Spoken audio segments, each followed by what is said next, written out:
Why do successful people spend money on things you can't see? The answer will change how you spend your next paycheck. Ever checked your wallet and felt satisfied, but looked in the mirror and felt hollow? Perhaps you've been saving cash, purchasing nice items, staying current with what's popular. Perhaps you own the newest smartphone, fresh clothing, pricey electronics. Yet somewhere deep down, you sense something's absent. You're stagnant. You're not acquiring new knowledge. You're not increasing your personal value. And as your stuff gradually depreciates, time keeps moving and you remain unchanged. If this resonates with you, if you recognize you're meant for greater things but haven't put resources into personal development, then what I'm about to share will shift your entire perspective. This is the story of someone who possessed wealth but lacked personal worth, until one crushing experience revealed the one investment that never depreciates. In a busy metropolitan area where everyone pursued achievement, there was a 32-year-old named Daniel. He held a middle management accounting position at a respectable firm. His income was adequate, not wealthy, but sufficient. Month after month, Daniel maintained the same routine. Bills got paid, some money went into savings, and whatever remained bought things that created an illusion of success. A new timepiece, restaurant meals on weekends, the current model phone, premium footwear. His place was packed with stuff. His wardrobe was overflowing. His bank balance showed a reasonable figure that provided comfort. But Daniel as a person? He was identical to 5 years prior. Identical capabilities, identical understanding, identical patterns, identical discussions, identical constraints. His colleagues discussed courses they'd enrolled in, literature they were consuming, abilities they were developing. Daniel would grin and agree politely, yet internally he reasoned, why throw away money on that? I'm managing just fine. His younger sister, an educator, continuously expanded her knowledge. Fresh teaching approaches, additional languages, emerging technologies. She made less money than Daniel, yet appeared to evolve annually. She'd ask, Daniel, when did you last acquire something new? He'd brush it off with humor. I'm good, sis. I understand what my position requires. But during quiet nights, after the excitement of new purchases faded, Daniel experienced something he couldn't articulate. An emptiness. A realization that while his savings slowly accumulated, he was slowly diminishing. He glanced at his university diploma hanging there, 7 years old, collecting dust. He examined his bookshelf, bare aside from ancient textbooks never reopened. He studied himself in the reflection and questioned, would anyone hire me if I lost this position tomorrow? The response frightened him because stripped of the job designation, stripped of the organization's reputation, Daniel understood he possessed nothing that made him irreplaceable. No distinctive capabilities, no exceptional understanding, no competitive edge. He was interchangeable, unmemorable, ordinary. And ordinary, he began comprehending, was simply another term for trapped. One Tuesday morning, Daniel reached the office to discover everyone excited. A promotion was being announced. A senior role had become available. Greater accountability, twice the compensation, the professional progression Daniel had been passively anticipating. Daniel's pulse quickened. This is my opportunity, he considered. He had longevity. He'd been employed longer than most staff. But when the supervisor assembled everyone for the revelation, the name announced wasn't Daniel's. It was Kevin, 26 years old, 3 years Daniel's junior, merely 2 years at the organization. Daniel sat motionless as everyone celebrated. His supervisor elaborated, Kevin has continuously invested in personal development. He earned advanced Excel credentials, studied data analytics, completed leadership training, and introduced innovative approaches to our division. He represents this company's future. The statement struck Daniel like a physical blow. Not he worked the longest, not he appeared every day, but he invested in his growth. Following the meeting, Daniel confronted his supervisor privately. Why wasn't it me? I've been here 5 years. His supervisor regarded him with something resembling sympathy. Daniel, you're dependable, but across 5 years, you haven't developed. You execute identical tasks identically. Kevin in 2 years became more valuable than you in 5. That's the distinction. Daniel exited that office in shock. He sat in his vehicle in the parking area, clutching the steering wheel, unable to turn the ignition. 5 years. 5 years of appearing, performing duties, receiving payments, purchasing items. And what did he possess to demonstrate it? A 26-year-old had overtaken him. Not through fortune, not through relationships, but because Kevin had invested in improvement, while Daniel had invested in possessions. That evening, Daniel couldn't rest. He tallied the money spent over 5 years on items now sitting and used, on experiences providing momentary enjoyment but zero lasting benefit. Thousands upon thousands. He contemplated what he might have accomplished if even half that amount went toward learning, advancing, cultivating capabilities. Then a thought emerged that transformed everything. I've been accumulating money but losing myself. The following morning, Daniel made a choice that terrified him. He would cease investing in depreciating items and begin investing in the single asset that consistently appreciates, himself. But he had zero idea where to begin. Daniel recalled someone from his history, Mr. Thomas, a former instructor who had guided him during university. Mr. Thomas had established a thriving consulting practice and was recognized for one characteristic: he never ceased learning. Daniel contacted him and they connected at a peaceful cafe that Saturday. Mr. Thomas, Daniel started, his tone laden with remorse, I've squandered 5 years. I didn't invest in personal growth and now I'm falling behind. How do I correct this? Mr. Thomas smiled warmly. Daniel, the optimal time to invest in yourself was 5 years ago. The second optimal time is right now. He retrieved a notebook and created 2 columns.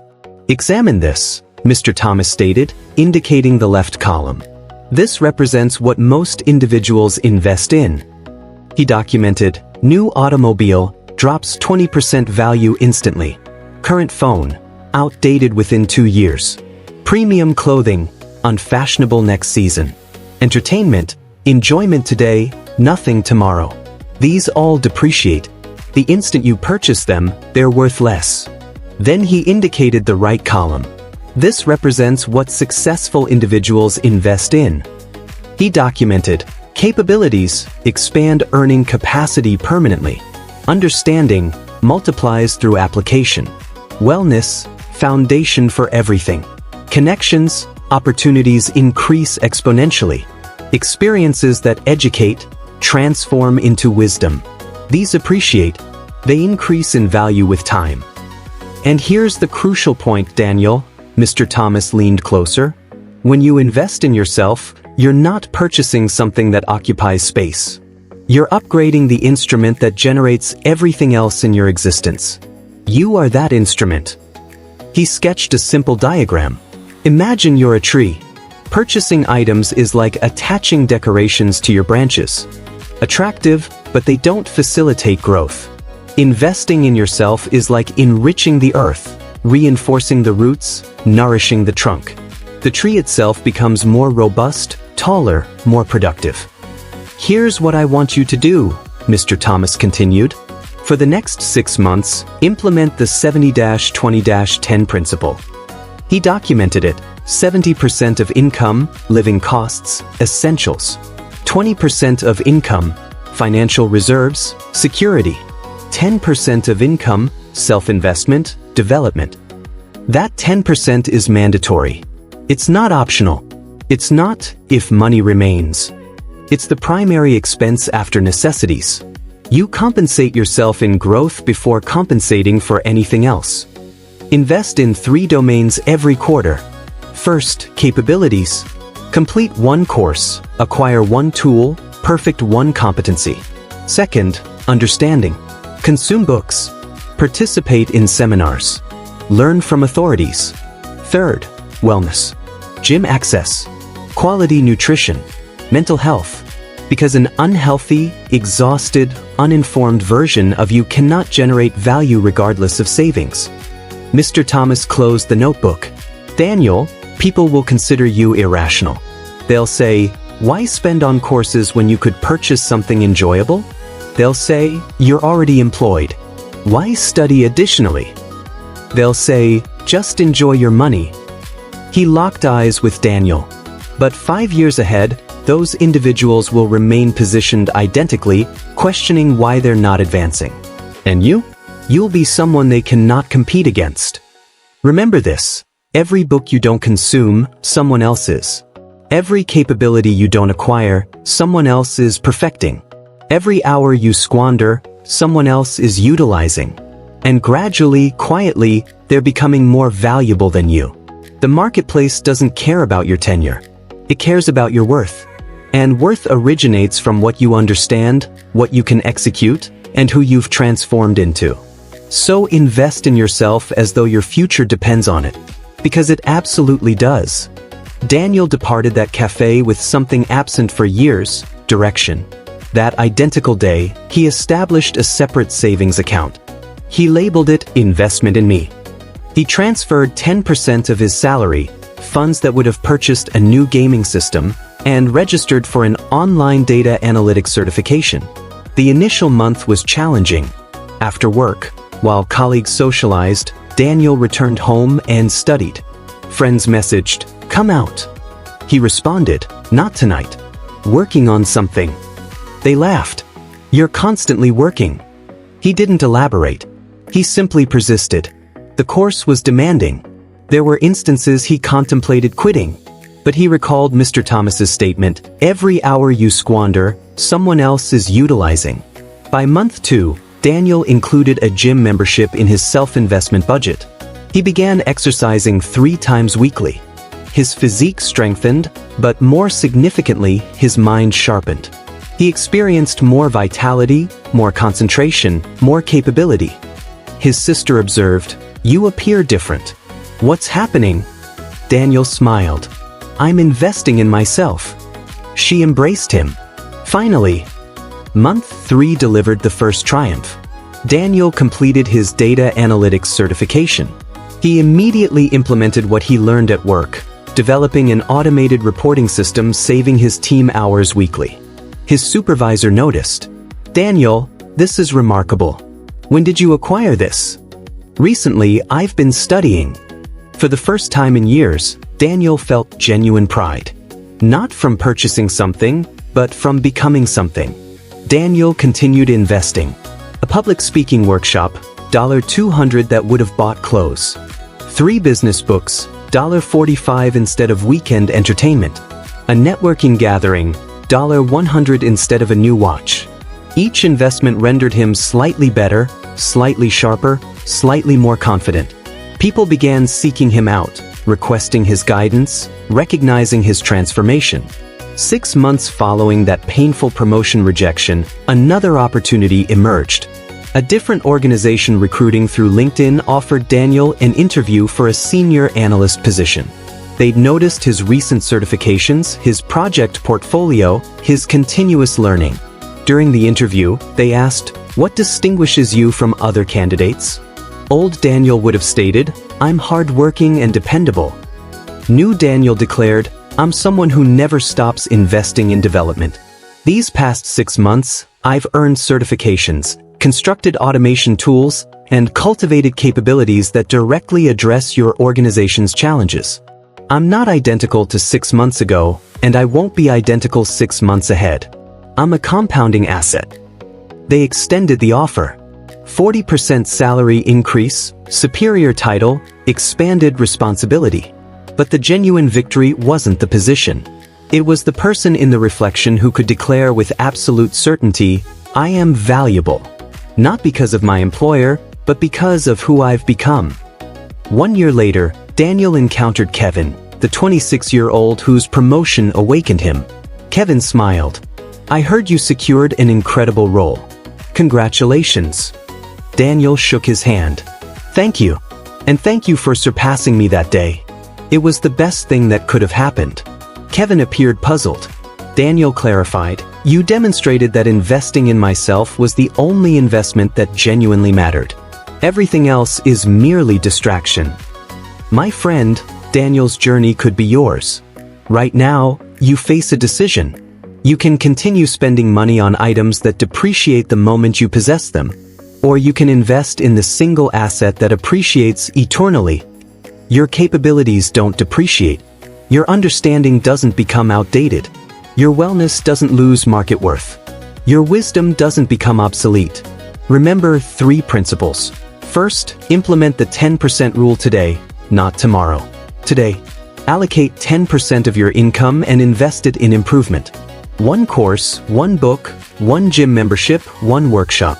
Just begin. Second, monitor your development, not your possessions. Question yourself quarterly, am I more valuable than 3 months ago? If the response is no, you're regressing. Third, your future self is observing you presently. 5 years ahead, you'll either appreciate yourself for beginning today or lament postponing another day.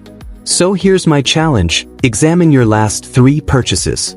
Were they investments in who you're becoming or expenditures for temporary satisfaction? Now decide, what's 1 capability, 1 domain of understanding, 1 aspect of yourself you'll invest in this month? Because the stock market can collapse. Real estate can lose worth. Businesses can fail. Possessions can break. But what you learn, what you become, what you cultivate within yourself, that can never be extracted. That's the investment that never fails. If this story resonated with you, I'd be incredibly grateful if you'd hit that subscribe button and turn on notifications so you never miss content that can transform your life. Drop a comment below and tell me, what's the 1 thing you're committing to invest in yourself this month? Let's build a community of growth-focused individuals who choose development over comfort. And if you know someone who's spending money but not investing in their growth, share this video with them.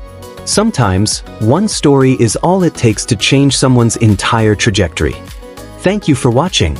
Until next time, remember, the best investment you'll ever make doesn't come with a receipt, it comes with transformation. Your most valuable asset isn't in your bank account. It's staring back at you in the mirror. Stop buying. Start becoming.